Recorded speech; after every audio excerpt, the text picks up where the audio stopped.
مذاکرات کے لیے دونوں فریق صرف اور صرف پاکستان پر اعتماد کر رہے ہیں۔ مذاکرات میں سب سے اہم مسئلہ یورینیم کی افزودگی ہے۔ اگلے 24 سے 48 گھنٹے بہت اہم قرار دیے جا رہے ہیں، لیکن متحدہ عرب امارات کہاں کھڑا ہے؟ اس کے ولی عہد کا حالیہ دورہ چین کس سلسلے میں تھا؟ ایران کے خلاف کیا سازش کی گئی اور اس کا چین نے کیا جواب دیا؟ ایران گرتا تو اس سے اگلے اہداف جو ہیں وہ ترکی، سعودی عرب اور پاکستان تھے۔ ایک تماچا تھا امریکہ کے منہ پر، اسرائیل کے منہ پر اور اماراتیوں کے منہ پر، اور ابو ظبی کو یہ بہت ہی بری شکست ہوئی۔ اس منصوبے کو سبوٹاژ کرنے کی کوشش، بلوچستان میں دہشت گردوں کی فنڈنگ، یورپ میں مسلمانوں کی کردار کشی، سعودی عرب سے اختلافات، یہ سب اسرائیل کی اندھی تقلید کا ہی نتیجہ ہے۔ تب تک تو ہم چپ تھے، لیکن اب تو بلی تھیلے سے باہر آ چکی، اور اب چاہے اسرائیل ہو، بھارت ہو یا امارات، دکھائی یہ دے رہا ہے کہ ان کی کوششیں کامیاب نہیں ہو پا رہی۔ پاکستان دنیا اور خطے میں دائمی امن کے لیے کوشاں ہے۔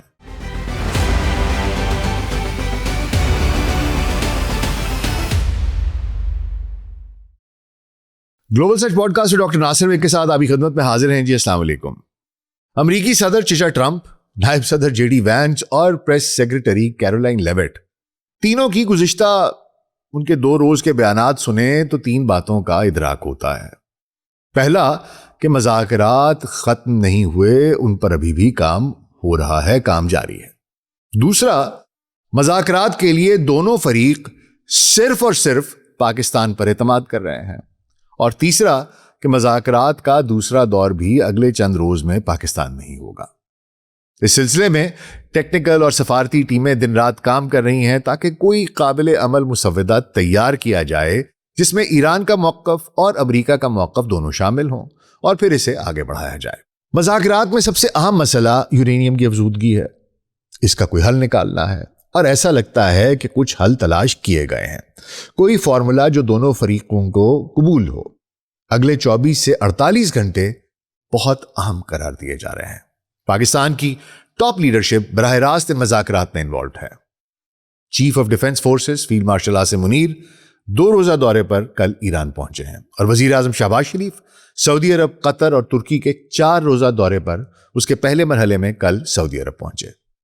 گو کہ امریکہ اور ایران دونوں صرف پاکستان کو بطور ثالث مان رہے ہیں، لیکن پاکستان نے اس مسئلے کے حل کے لیے 2 pronged اسٹریٹجی اختیار کی ہے۔ کیا ہے میں آپ کو بتاتا ہوں۔ پہلا، امریکہ اور ایران کے درمیان معاہدے میں حائل پوائنٹس کا ایسا حل جو دونوں کو قبول ہو۔ اس سلسلے میں کچھ تجاویز لے کر فیلڈ مارشل عاصم منیر بذات خود ایران پہنچے ہیں، ایسے وقت میں جب اسرائیل شرانگیزی کا، آپ کو پتا ہے کہ اسرائیلی شرانگیزی کا شدید خطرہ ہے۔ یونیفارم پہن کر بذات خود پہنچنا ایک بہت بڑا پیغام ہے۔ ایک تو یہ کہ ہم اس مسئلے کے حل کے لیے کتنے سنجیدہ ہیں، اور دوسرا یہ کہ ہمیں کسی کا خوف نہیں ہے۔ فیلڈ مارشل ایران میں ممکنہ حل پر بات چیت کر رہے ہیں۔ وہیں اسٹریٹجی کا دوسرا حصہ تمام سٹیک ہولڈرز کو آن بورڈ لے کر چلنا ہے، جس میں خلیجی ممالک، سعودی عرب اور قطر، اس کے علاوہ برادر اسلامی ملک ترکی اور مصر، اور اس کے ساتھ پاکستان اور ایران کا اہم اسٹریٹجک پارٹنر چین شامل ہیں۔ یہ سب آن بورڈ ہیں۔ وزیر اعظم کے اس دورے کا مقصد ان تمام کو ممکنہ معاہدے کی جانب ہونے والی پیش رفت سے آگاہ کرنا ہے، مشاورت کرنا ہے۔ یہ بھی بہت اہم ہے، اور معاملہ کتنا حساس ہے اس کا اندازہ اس سے لگایا جا سکتا ہے کہ فیلڈ مارشل اور وزیر اعظم کسی اور پر بھروسہ نہیں کر رہے، خود گئے ہیں۔ میں چاہتا ہوں کہ آج اس اسٹریٹجی کے دونوں پہلوؤں پر بات کی جائے۔ پہلے تو جیسے ہمیں علم ہے کہ معاملہ نیوکلیئر انریچمنٹ کیپیبلٹی پر آ کر پھنس گیا تھا، تو آپ کو ذرا اس کا بیک گراؤنڈ بتایا جائے کہ شروع سے آخر تک کہ ایران کا نیوکلیئر پروگرام کب شروع ہوا، اس کے ارتقاء کا سفر کیا تھا، کیا ایران NPT کا سگنیٹری ہے، اس وقت ایران کے پاس کیا نیوکلیئر کیپیبلٹی ہے، امریکہ کیا چاہ رہا ہے، ایران کیا چاہ رہا ہے، اور ممکنہ حل کیا ہو سکتا ہے۔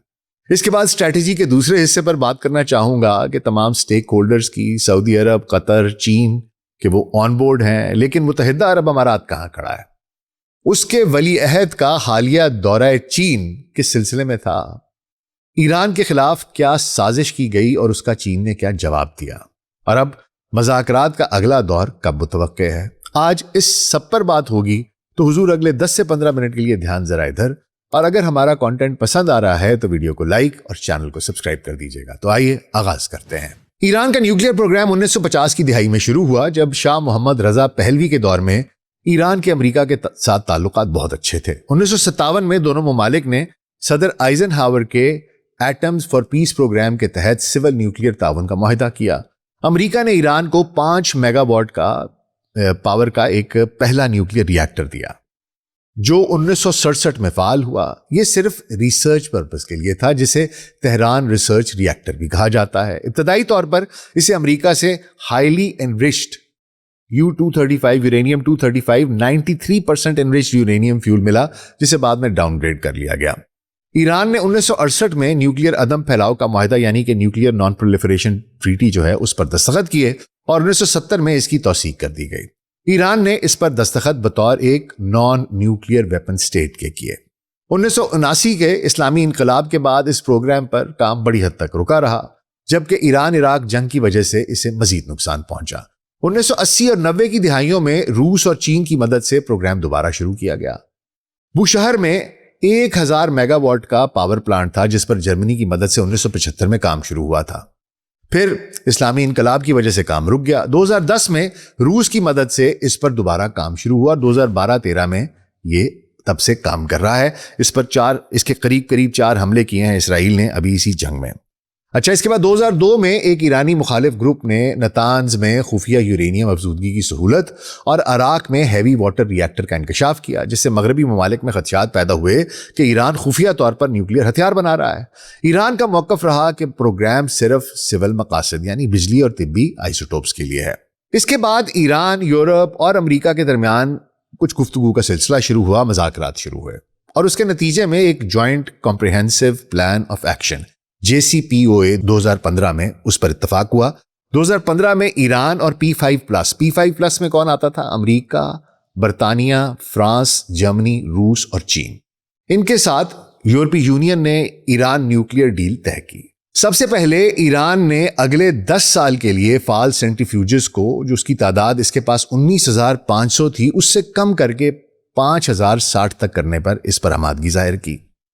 اور یہ بھی جو سینٹریفیوجز تھے، یہ پرانے ماڈل کے جو بیسک ہیں IR-1، اس پر آمادگی ظاہر کی کہ میں یہ IR-1 رکھوں گا، جو اس سے جدید ماڈلز ہیں وہ میں نہیں رکھوں گا۔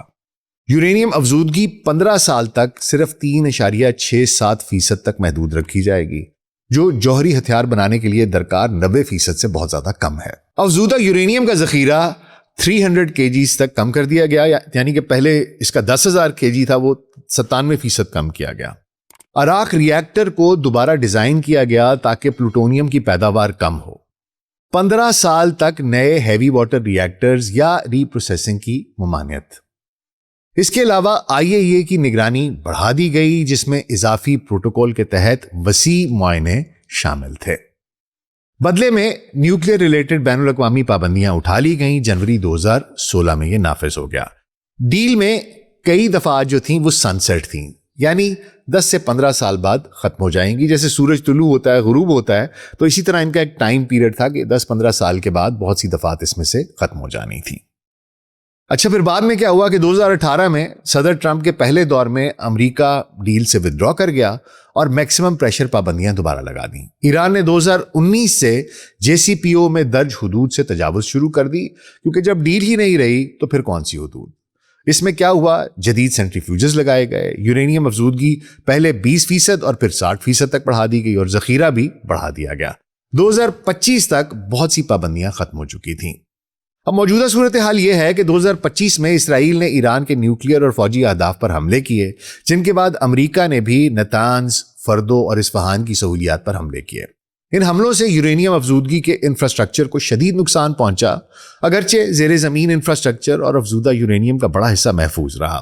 IAEA کی رسائی محدود ہو گئی اور ایران کے ذخیرے کی مکمل تصدیق اب نہیں ہو پا رہی تھی۔ 2025-26 میں پہلے عمان اور پھر پاکستان کی ثالثی میں بالواسطہ اور براہ راست مذاکرات ہوئے، جو جنیوا میں بھی ہوئے اور اس کے بعد اسلام آباد میں. اب امریکہ کا کیا مطالبہ ہے؟ امریکہ کہتا ہے, خصوصی طور پر ٹرمپ کا بیان یہ ہے چچے کا, کہ ایران یورینیم افزودگی مکمل طور پر ترک کر دے, یعنی زیرو کیپیبلٹی رکھے. اطلاعات کے مطابق مذاکرات میں امریکہ نے 20 سال تک افزودگی ترک کرنے کا مطالبہ کیا کہ آپ اسے فریز کر دیں. ایران 5 سال تک مانتا ہے. اس کے علاوہ کتنے فیصد یورینیم انرچ کرنی ہے, اس پر بھی بحث ہو رہی ہے. اچھا, اب میں آپ کو یہ بتا دوں کہ یہ کتنے فیصد یورینیم انرچ کرنی ہے, اس کا طریقہ کار کیا ہوتا ہے. دیکھیے, ہوتا یہ ہے کہ سب سے پہلے یورینیم یہ قدرتی طور پر پایا جانے والا ایک بھاری عنصر ہے جو نیوکلیئر ہتھیاروں کے لیے استعمال ہوتا ہے. اسے یورینیم کے خام مال یا اور سے حاصل کیا جاتا ہے. ایران کا اپنا ذخیرہ ہے, اس کے اپنے سینٹر میں بہت سارے یورینیم کے ذخائر ہیں, اسے کسی سے خریدنے کی ضرورت نہیں پڑتی. تو اس میں سب سے پہلے یورینیم کی کان کنی کی جاتی ہے, اس کو مائن کیا جاتا ہے, پھر اس کو پروسیس کیا جاتا ہے جسے مائلنگ کہتے ہیں یا ملنگ کہتے ہیں. اس سے اس کو یلو کیک بنایا جاتا ہے جس کو کہ یورینیم آکسائڈ کہتے ہیں, U3O8. یہ 80% یورینیم آکسائڈ ہوتا ہے, یلو کلر کا ایک سفوف سا ہوتا ہے.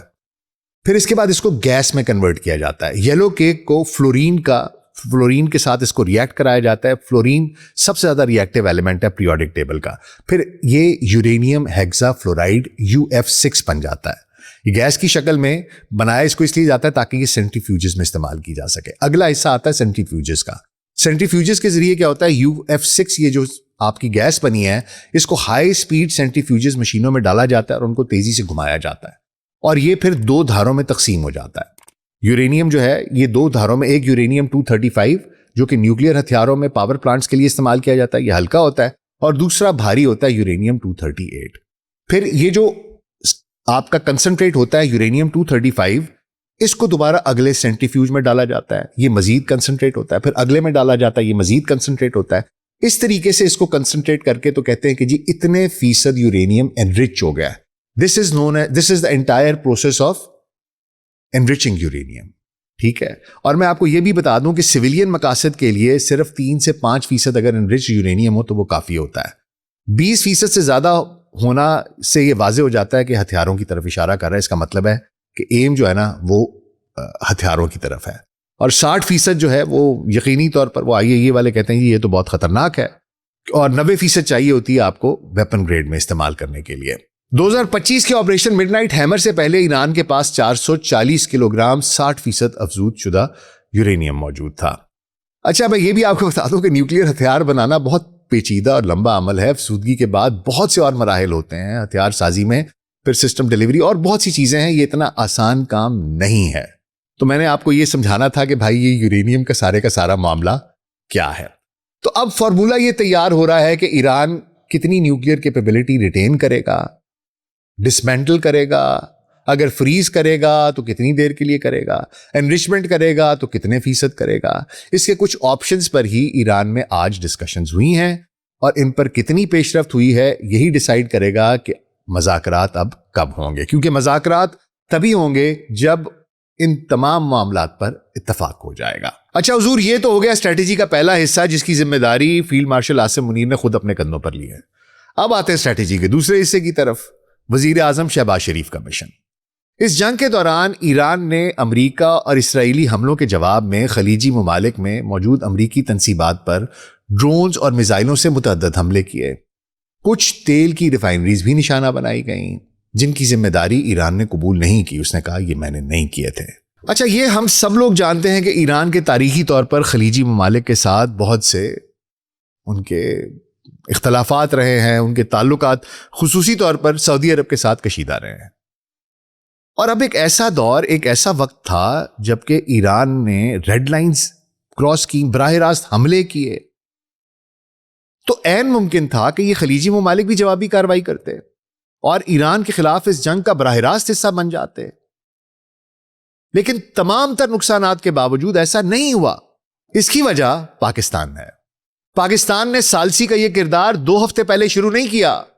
جنگ کے آغاز سے پاکستان سعودی عرب, قطر, ترکی, ایران سب کے ساتھ رابطے میں, اور پاکستان نے سب کو اس بات پر کنونس کیا کہ اصل دشمن اسرائیل ہے, جس کا حقیقی مقصد خلیجی ممالک اور ایران کو آپس میں براہ راست کانفلکٹ کا حصہ بنا کر دونوں کو کمزور کرنا ہے, دونوں کا نقصان کرنا ہے.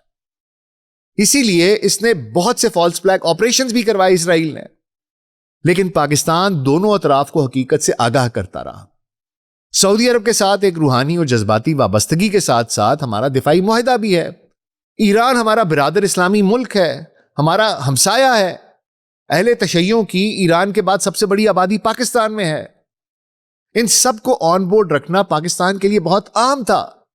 اس کے علاوہ بھی بھائی یہ نوشتہ دیوار ہے کہ ایران گرتا تو اس سے اگلے اہداف جو ہیں وہ ترکی، سعودی عرب اور پاکستان تھے. قطر اور سعودی عرب تو آن بورڈ رہے، لیکن متحدہ عرب امارات کو یہ اچھا نہیں لگا. وجہ واضح ہے، ہم آپ کو پہلے بھی بتاتے رہے، کیونکہ یو اے ای اس وقت اسرائیلی پراکسی سے بڑھ کر اور کچھ نہیں ہے. اس نے پاکستان کو پہلے تو پریشرائز کرنے کے لیے کہا، 3.5 ارب روپیہ اس نے رکھوایا ہوا تھا یہاں پر ہمارے پاس، جس کا کہ اوپر ہم اس کو سود بھی ادا کر رہے تھے. اس نے کہا جی ہمیں یہ واپس کریں. ہم نے کہا جی بسم اللہ لے لو واپس. لیکن اماراتیوں کو چین نہیں آیا. کیوں؟ کیونکہ اس کا جو مائی باپ ہے اس کا پلان پاکستان نے چوپٹ کر دیا. اچھا، پاکستان نے اس تمام معاملات میں ان تمام ممالک کو تو لوپ میں رکھا ہی رکھا، ان کو آن بورڈ رکھا ہی رکھا. پاکستان نے اپنے اور ایران کے اسٹریٹجک پارٹنر چین کو بھی لوپ میں رکھا. چین براہ راست ایران کے ساتھ بھی رابطے میں رہا. مذاکرات کے پہلے دور پر ایران کو آمادہ کرنے میں بھی چین کا پاکستان کے ساتھ کلیدی کردار تھا. وہ پریشرائز اس نے کیا تو وہ نیگوشیٹنگ ٹیبل پر آیا. اب پاکستان اور چین دونوں ایران کے ساتھ کھڑے تھے. سعودی عرب اور قطر بھی آن بورڈ تھے. مذاکرات کے دوسرے دور کے لیے کام شروع ہے، پیش رفت ہو رہی ہے، لیکن اسرائیل کو یہ ہضم نہیں ہو رہا. اس نے اس دفعہ پھر یو ای کو لانچ کیا. ابوظہبی کا ولی عہد شیخ خالد بن محمد بن زید ال نہیان بیجنگ کا 3 روزہ دورہ 12 سے 14 اپریل تک 2026 تک کرتا ہے. بظاہر متحدہ عرب امارات اور چین کے درمیان ایک معمول کا 2 طرفہ دورہ لگتا ہے. تاہم باخبر ذرائع اور دستاویزات اور بیانات کا تجزیہ یہ ظاہر کرتا ہے کہ یہ دورہ ایک منصوبہ بند سفارتی آپریشن تھا. اماراتیوں کی چینی حکام سے سب سے اہم درخواست یہ تھی کہ بیجنگ امریکی یہ جو ناکہ بندی ابھی کی ہے، ناکہ بندی پہ ناکہ بندی کی ہے آبنائے ہرموز کی، اس کے دوران ایران کا ساتھ نہ دے، اس کی حمایت نہ کرے. اور اس کے بدلے میں متحدہ عرب امارات کے ولی عہد نے چین کو سستا خام تیل فراہم کرنے اور اماراتی سرمایہ کاروں کی چین کے منصوبوں میں بھاری سرمایہ کاری کی پیشکش بھی کی، جس میں بیلٹ اینڈ روڈ انیشیٹو بھی شامل ہے. دوسرے الفاظ میں ابوظہبی نے سستا تیل اور سرمایہ کاری کے بدلے بیجنگ کو آہستہ آہستہ ایران کے اسٹریٹجک حلقے سے نکالنے کی کوشش کی. لیکن چین کا جواب محض رد عمل نہیں تھا، بلکہ چین کی خارجہ پالیسی اس کی ریڈ لائنز کا مظہر تھا. سینئر چینی سفارتکاروں نے اماراتی وفد سے کہا، ہم کسی کی جنگ میں شریک نہیں ہوتے. ایران ہمارا اسٹریٹجک پارٹنر ہے. ہم کسی بھی ملک کے ساتھ اپنے تعلقات کسی ڈیل کے عوض نہیں بیچتے. اگر آپ بحران سے نکلنا چاہتے ہیں تو ایران کے ساتھ براہ راست بات کر لیجئے. یہ بیان چین کی سفارتکاری کے ایک بنیادی اصول کو ظاہر کرتا ہے، اسٹریٹجک آزادی بمقابلہ ٹیکٹیکل سمجھوتے. چین اچھی طرح سمجھتا ہے کہ اماراتی یا امریکی دباؤ کے سامنے پسپائی نہ صرف ایک بڑی طاقت کے طور پر اس کی پوزیشن کو کمزور کرے گا، بلکہ اس کی توانائی کی سلامتی کو بھی خطرے میں ڈال دے گی، جو ایران کے ساتھ تعاون پر بہت زیادہ منحصر ہے. اور اسی دوران بیجنگ میں ولی عہد کی موجودگی کے انہی دنوں میں چین کے وزیر خارجہ وانگ یی نے بیان دے دیا. انہوں نے کہا چین کسی بھی یک طرفہ ناکہ بندی کی مذمت کرتا ہے. ایران پر دباؤ چین پر دباؤ ہے. یہ پیغام امریکہ اور اس کے اتحادیوں اور اماراتیوں کے لیے تھا. اور پھر کہا عالمی توانائی کی سلامتی کو یقین بنانے میں ایران چین کا کلیدی شراکت دار ہے، پارٹنر ہے. یہ پیغام ایران کے لیے تھا. اور صرف یہاں پر کہانی ختم نہیں ہوئی. کل اس کا ٹینکر، آئل ٹینکر، وہ جس پر کہ امریکہ نے پابندی لگائی ہوئی تھی، دن دہاڑے اپنی لوکیشن آن کر کے اعلان کرتے ہوئے کہ یہ چینی جہاز ہے اور اس میں چینی تیل ہے اور چینی عملہ ہے، وہ امریکی ناکہ بندی کے بیچ میں سے گزر کے گیا، جبکہ امریکہ کی 15 شپس وہاں پر کھڑے تھے. ایک تماچا تھا امریکہ کے منہ پر، اسرائیل کے منہ پر اور اماراتیوں کے منہ پر. اور ابوظہبی کو یہ بہت ہی بری شکست ہوئی. اور اسرائیلیوں کو تو ہوئی لیکن اب ابوظہبی تو ڈائریکٹلی تھا، فیس پہ تھا، تو یہ تمانچہ سب سے پہلے ان کے چہرے پر پڑا. اور ابوظہبی کی یہ شکست محض ایک سادہ سفارتی ناکامی سے کہیں بڑھ کر ہے. متحدہ عرب امارات نے حالیہ برسوں میں اسرائیل کے ساتھ تعلقات معمول پر آنے کے بعد یہ جو ایکسس آف ریزسٹنس ہے اس کو کمزور کرنے میں سرگرم کردار ادا کیا ہے. اس کے خیال میں تیل، سرمایہ کاری اور لابنگ کے امتزاج سے وہ خلیج میں طاقت کے توازن کو اپنی طرف موڑ سکتا ہے. مگر چین نے یہ ثابت کر دیا کہ کوئی بھی ڈیل ایران کے ساتھ اسٹریٹجک تعلقات کو داؤ پر لگانے کے قابل نہیں ہے، اتنی امپورٹنٹ نہیں ہے کہ وہ اپنے اسٹریٹجک جو ریلیشن شپس ہیں، اس کی پارٹنرشپ ہے ایران کے ساتھ، اس کو خراب کر سکے. اچھا، اب ابوظہبی کے پاس زیادہ سے زیادہ دو ہی آپشنز ہیں، یا تو ایران سے حقیقی مذاکرات کی طرف چلا جائے یا پھر خطے کی یہ جو پیچیدہ جیو پولیٹیکل ایکویژن ہے اس میں تنہائی کے راستے پر گامزن رہے چپ کر کے. دیکھیے حضور، یہ پہلی دفعہ نہیں ہے کہ متحدہ عرب امارات اسرائیل کی پراکسی کا رول پلے کر رہا ہے. اس سے پہلے یمن، سوڈان، لیبیا، صومالی لینڈ، گوادر پورٹ پر اس منصوبے کو سیبوٹاژ کرنے کی کوشش، بلوچستان میں دہشت گردوں کی فنڈنگ، یورپ میں مسلمانوں کی کردار کشی، سعودی عرب سے اختلافات، یہ سب اسرائیل کی اندھی تقلید کا ہی نتیجہ ہے. اور اب پاکستان سے بھی اسے مسئلہ ہو گیا ہے. کیوں؟ کیونکہ پاکستان نے اس کا جو جگری دوست ہے اسرائیل، اس کا پلان سارا چوپٹ کر دیا ہے، اس لیے پاکستان سے مسئلہ ہو گیا. اچھا، اب آپ لوگ کہیں گے کہ اگر گوادر میں بھی سیبوٹاژ ہو رہا تھا، بلوچستان میں بھی یہ سارے کا سارا کچھ ہو رہا تھا، دہشت گردی کو سپورٹ کر رہے تھے، افغانستان میں بھی کر رہے تھے، تو پھر پاکستان خاموش کیوں تھا؟ دیکھیے، اس کی دو وجوہات ہیں. پہلی بات تو یہ کہ پاکستان تمام مسلم ممالک کے ساتھ اچھے تعلقات کا خواہاں ہے، اور دوسری بڑی وجہ یہ ہے کہ پاکستانیوں کی کچھ 19-20 لاکھ پاکستانی یو اے ای میں کام کرتے ہیں. یہ سالانہ پچھلے سال 2025 میں 8.3 ارب ڈالر، تقریباً 2300 ارب روپے سے زیادہ کا فارن ریزرو براہ راست پاکستان کو بھیجتے ہیں. یہاں پر لاکھوں گھرانوں کا معاشی سہارا ہے، فارن ایکسچینج ریزروز آتے ہیں. پاکستان کی معیشت آپ کو بھی پتہ ہے کہ کمزور رہی ہے، ہمیں ضرورت ہے اس وجہ سے بھی اپنی مجبوری کے تحت بھی خاموش رہے کہ چلو معاملات چل رہے ہیں، چلنے دو، چپ کر کے پس پردہ کہانی اپنے طریقے سے بات بتا دی جاتی ہے. لازمی نہیں کہ بندہ باہر نکل کے ڈھنڈورا پیٹے. تو حضور، تب تک تو ہم چپ تھے، لیکن اب تو بلی تھیلے سے باہر آ چکی. اور اب چاہے اسرائیل ہو، بھارت ہو یا امارات، دکھائی یہ دے رہا ہے کہ ان کی کوششیں کامیاب نہیں ہو پا رہی. تو پھر انہوں نے کبھی پاکستان کو پریشر کرنے کی کوشش کی، کبھی چین کو لبھانے کی کوشش کی. دیکھیے، پاکستان دنیا اور خطے میں دائمی امن کے لیے کوشاں ہے. اس کی ٹاپ لیڈرشپ ایک طرف ایران میں ممکنہ ڈیل کے آخری مراحل پر بات چیت کر رہی ہے، اور دوسری طرف اپنے اتحادیوں کو مکمل طور پر آن بورڈ رکھ رہی ہے تاکہ غلط فہمی کی کوئی گنجائش نہ رہے. اگلے 24 سے 48 گھنٹے انتہائی اہم ہیں. اگر سب ٹھیک ہو گیا تو عین ممکن ہے 1، 2، 3 روز میں آپ کو مذاکرات کے اگلے دور کا اعلان سنائی دے. اور عین ممکن ہے کہ اگر یہ اعلان ہو جاتا ہے تو پھر اس کا مطلب یہ ہے کہ جب جو بھی آئے گا، ٹرمپ آتے ہیں، بینس آتے ہیں، جو بھی آتے ہیں، جو بھی آئے گا، پھر ڈیل پر انشاءاللہ سائن ہی ہوں گے. کیونکہ اب جو بات چیت ہو رہی ہے وہ بالکل فائنل ہے. پہلے بھی جو بات کی گئی تھی کہ جی ہم بہت قریب آ گئے تھے، دونوں اطراف نے اس بات کا اعتراف بھی کیا. تو اب انشاءاللہ تعالیٰ کوشش یہ ہے کہ سارے کا سارا معاملہ حتمی طور پر حل ہو جائے. اس کے لیے فیلڈ مارشل عاصم منیر، وزیر اعظم شہباز شریف، پوری دفتر خارجہ، یہ تمام کی تمام ٹیم یہ کوشاں ہے. اور اللہ سبحانہ تعالیٰ سے دعا ہے کہ جلد از جلد امن آئے اور یہ جو خطرہ ہے کہ جنگ دوبارہ شروع ہوگی یہ ہمیشہ ہمیشہ کے لیے ٹل جائے. اپنا بہت خیال رکھیے گا. شکریہ.